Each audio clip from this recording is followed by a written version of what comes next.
Sulla vicenda della Scala dei Turchi interviene immediatamente il primo cittadino di Realmonte, Sabrina Lattuca. La Scala in vendita a privati, un mero appello provocazione, anche perché è smentito dallo stato degli atti.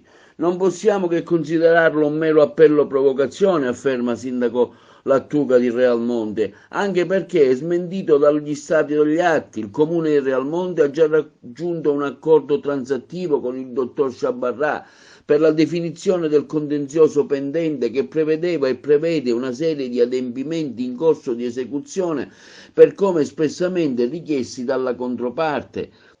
Con delibera Giunta Municipale 3 del 12/1/22 è stato conferito, continua il sindaco Lattuca, un incarico al notaio per compiere i relativi atti propedeutici alla stipula.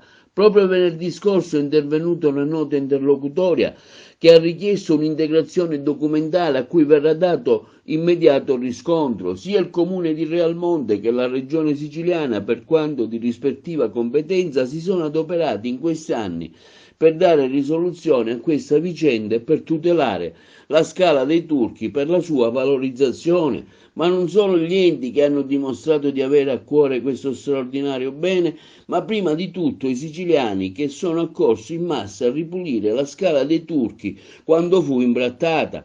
Lo stesso presidente del Parlamento europeo, Davide Sassuoli, qualche ora prima di morire, si rivolge un applauso a tutti coloro che si erano impegnati a restituire l'originario colore alla scogliera e candore di Marna Bianca. Ebbe a dichiarare testualmente: cari ragazzi, la vostra cura, la vostra attenzione per l'ambiente e per la bellezza fa onore alla Sicilia, all'Italia e al mondo intero. Bravissimi. Sono certa che in tempi brevissimi, conclude il primo cittadino Lattuca, sarà formalizzato ogni accordo che consentirà di tutelare, preservare, valorizzare e promuovere un bene identitario del territorio di Realmonte e di tutta la Sicilia.